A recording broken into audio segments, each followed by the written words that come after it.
Assalamualaikum warahmatullahi wabarakatuh. Alhamdulillah. Alhamdulillahilladzi hadana lihada wa ma kunna linahtadiya laula an hadanallah. Laqad ja'at rusulu rabbina bil haqq wa nudu an tilkumul jannatu uristumuha bima kuntum ta'malun. Asyhadu an la ilaha illallah wa asyhadu anna Muhammadan abduhu wa rasuluh sallallahu alaihi wasallam wa ala alihi wa ashabihi amma ba'd. Bapak Ibu yang dirahmati Allah, calon-calon tamunya Allah, kali ini kembali saya akan membacakan beberapa pertanyaan yang datang dari Bapak Ibu. Khususnya ini ada pertanyaan dari Ibu Disnatul Aini. Jadi silahkan Bapak Ibu, bila ada unek-unek yang ingin dipertanyakan, khususnya masalah haji dan umroh, silahkan ya, ditulis saja di kolom komentar channel Abah Jojo. Ini pertanyaannya, Abah bolehkah setelah tawaf, maksudnya tawaf wada, bisakah sholat kembali dan ibadah lainnya di Masjidil Haram? Jadi kejadiannya, ibu ini sudah melaksanakan tawaf wada, namun waktunya masih panjang untuk pulang. Jadi sangat panjang, masih bisa ibadah-ibadah yang lainnya di Masjidil Haram. Nah, terus bagaimana? Apakah bisa kembali lagi setelah tawaf wada? Jawabannya ya tidak bisa. Kan sudah pamitan. Ya, sudah pamitan. Kalau yang namanya tawaf wada bisa juga disebut dengan tawaf perpisahan, bisa juga disebut dengan tawaf pamitan. Jadi perpisahan atau pamitan. Nah, saya mengingatkan Bapak Ibu, pada saat Bapak Ibu dipanggil oleh Allah untuk melaksanakan ibadah umroh, itu kan ada yang diucapkan, yaitu labbaik Allahumma umrotan. Artinya, ya Allah, saya memenuhi panggilanmu untuk umroh. Berarti datang tuh berkunjung ke Baitullah. Sesuai dengan tuntunannya, memang ada dalam hadis Abu Daud, dari Ibni Abbas diterangkan, Nabi bersabda, barang siapa yang melaksanakan haji atau umroh, bila mana ingin pulang, ingin bubar, ingin kembali ke negaranya masing-masing, supaya melaksanakan tawaf wada di Baitullah. Memang itu ada tuntunannya. Hanya saja terkadang mungkin Bapak Ibu masih belum memahami yang namanya kalau orang sudah pamitan ya berarti mempersiapkan diri untuk pulang. Nah, terus bagaimana agar bisa memaksimalkan ibadah di Masjidil Haram? Kan lipatannya sangat besar, Pak. Caranya, pada saat Bapak Ibu umpamanya mendapat berita dari mutawifnya bahwa umpama jam sekian akan pulang, atau besok mau pulang, siap-siap jangan lupa tawaf wada, itu memang sudah menjadi tugasnya mutawif mengingatkan. Hanya saja bagi Bapak Ibu yang belum melaksanakan ibadah umroh, di sini saya akan mengarahkan, memberikan pembekalan. Sebelum pulang, tanyakan dulu ke mutawifnya, jam berapa kira-kira pulangnya. Supaya apa? Supaya bisa mengopolkan ibadah di Masjidil Haram. Jangan sampai masih lama ternyata sudah tawaf wada. Ya, jadi seperti itu. Agar bisa ibadah-ibadah dulu yang banyak. Kemudian bagaimana, Pak? Umpama ada pertanyaan, caranya atau prakteknya tawaf wada. Prakteknya, ya, Bapak Ibu silahkan ya, berwudu, karena memang itu merupakan syaratnya, ya, harus punya wudu dan juga harus suci dari hadas besar maupun hadas kecil. Kemudian bagi perempuan silahkan berpakaian seperti biasa, boleh seperti itu. Ya. Kemudian laki-laki pun pakaiannya seperti biasa hari-hari. Tidak usah memakai kain ihram. Ya, ingat, tidak usah. Nah, kemudian setelah punya wudu, ya, silahkan Bapak Ibu datang ke Baitullah.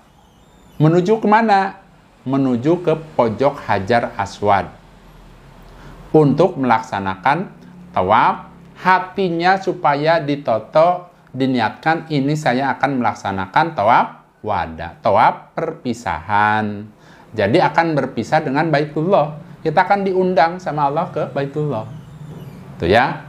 Nah, kemudian setelah datang ke Baitullah, silahkan ya, Bapak Ibu datang ke pojok Hajar Aswad, sejajarkan badannya, kemudian tangannya diangkat, Bismillahi wallahu akbar. Cukup seperti itu. Tidak perlu ditambah-tambahi, tidak perlu dikurangi, karena memang seperti itu tuntunannya dalam hadisnya. Ya, Bismillahi wallahu akbar, selesai. Kemudian setelah itu bagaimana? Silahkan Bapak Ibu tawaf. Ya. Tawaf ini, ya namanya tawaf wada ini, ya, tidak seperti tawaf yang awal yang baru pertama kali datang. Sunahnya, kalau laki-laki ini umpama yang baru datang, memang sunahnya itu lari-lari kecil. Tapi karena ini merupakan tawaf wada, tidak perlu lari-lari kecil. Baik ibu-ibu maupun laki-laki, bapak-bapaknya, tidak perlu lari-lari kecil. Seperti biasa, berjalan seperti biasa. Pak, bacaannya yang sesuai dengan tuntunan Nabi yang mana? Bacaannya ya, pada saat sudah Bismillahi wallahu akbar, kemudian ya, bacaannya yaitu Subhanallah walhamdulillah wala ilaha illallah wallahu akbar wala hawla wala quwata illa billah. Subhanallah walhamdulillah wala ilaha illallah wallahu akbar. Terus diulang-ulang. Cukup itu saja karena memang tuntunan dalam hadisnya seperti itu. Ya. Keliling mengelilingi Ka'bah. Ya. Sesampainya di pojok rukun Yaman, bila ada kesempatan untuk mengusap, silahkan mengusap. Tapi apabila tidak bisa, tidak perlu isyarah, tidak perlu mengangkat tangan, tidak perlu. Cukup diganti doanya dengan Rabbana atina fid dunya hasanah wa fil akhirati hasanah wa qina adzabannar. Nah, itu yang Nabi lakukan seperti itu. Ya. Dan di antara pojok pojok rukun Yaman dan Hajar Aswad itu ya, menurut tuntunan dalam hadis itu ada 70 malaikat yang dipasrahi oleh Allah untuk mengamini orang-orang yang membaca tadi. Rabbana atina, itu kan doa permintaan supaya selamat dunia akhirat. Ya, cukup doanya seperti itu. Aslinya mudah Bapak Ibu, mudah sekali. Rabbana atina fid dunya hasanah wa fil akhirati hasanah wa qina adzabannar. Silahkan sambil berjalan ya, diulang-ulang doanya. Sampai mana? Sampai pojok Hajar Aswad. Kalau sudah nyampe pojok Hajar Aswad berarti dapat 1 putaran. Kembali lagi, isyarat tangannya Bismillahi wallahu akbar. Baca lagi tuh Subhanallah walhamdulillah wala ilaha illallah wallahu akbar wala hawla wala quwata illa billah. Subhanallah walhamdulillah wala ilaha illallah wallahu akbar. Terus seperti yang tadi saya sudah terangkan. Sampai berapa kali? Sampai 7 kali. Kalau sudah 7 kali selesai, berarti itu yang namanya tawaf. Ya, selesai 7 kali putaran. Kemudian Bapak Ibu silahkan menuju ke belakang makom Ibrahim. Ada tuh kan yang kayak sarangan ada kaca. Nah, silahkan menuju ke tempat namanya di belakang makom Ibrahim, ada khusus buat orang-orang yang sholat setelah tawaf. Nah, pada saat Bapak Ibu sampai di belakang makom Ibrahim, tuntunannya ada. Ya. Ada dalam Al-Quran, yaitu A'udzubillahi minasyaitonirrajim, Bismillahirrahmanirrahim, Wattakhidu mimaqomi Ibrahima musholla. Itu bacaannya. ya kalau sudah sampai di makom Ibrahim. Kemudian dipersiapkan sholat. Umpama ada yang nanya, sholat apa Pak? Ya itu, tuntunannya namanya sholat dua rakaat di belakang makom Ibrahim. Nah, pada saat sholat, apakah ada bacaannya? Saya jawab dan saya akan jelaskan, tidak ada. Tidak ada Nabi mengajarkan atau tuntunan bacaan yang diucapkan pada saat mau sholat 2 rakaat di belakang makom Ibrahim. Terus niatnya bagaimana? Niatnya di dalam hati. Niatkan bahwa akan mengerjakan sholat 2 rakaat karena Allah, karena ingin mendapatkan pahala dari Allah. Sudah cukup. Ya. Jadi intinya aslinya mudah Bapak Ibu. Jangan dipersulit yang namanya ibadah ini. Ya, apalagi kita memang kalau sudah tahu hadis-hadisnya, Nabi itu mempraktekannya seperti apa, sahabat-sahabatnya seperti apa. Nah, ini yang saya sampaikan ini sesuai dengan tuntunan Allah dan Rasul. Kembali ke yang tadi, setelah Bapak Ibu mempersiapkan di belakang makom Ibrahim, ya, kemudian ya, tidak usah ada bacaan yang lain, langsung takbir Allahu Akbar. Mau umpamanya nih, tangannya mau sejajar dengan pundak, boleh, ada tuntunannya. Saya maunya yang di sini sejajar dengan telinga, itu juga boleh.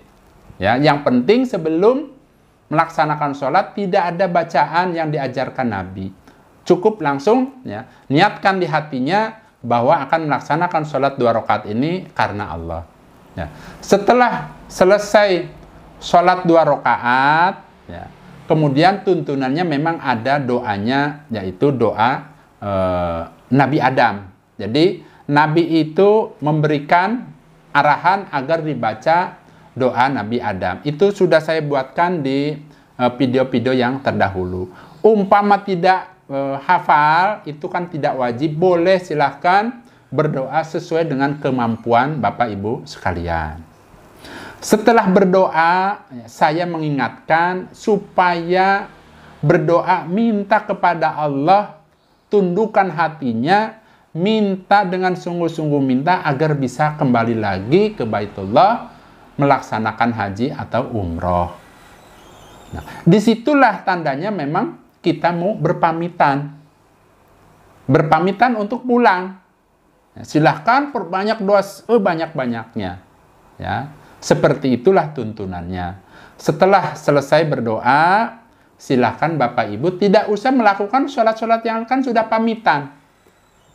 Sudah pamitan, sudah perpisahan. Itu tandanya berarti sudah mau berpisah. Silakan pulang ke hotel masing-masing, mempersiapkan barang-barang yang mau dibawa pulang. Memang terus terang Bapak Ibu rasanya sedih. Sedih sekali meninggalkan yang namanya Baitullah. Nah, untuk itu berdoalah sebanyak-banyaknya kepada Allah agar dipanggil kembali untuk bisa melaksanakan ibadah umroh. Nah, itu yang jawaban dari saya ya untuk Ibu Disnatul Aini.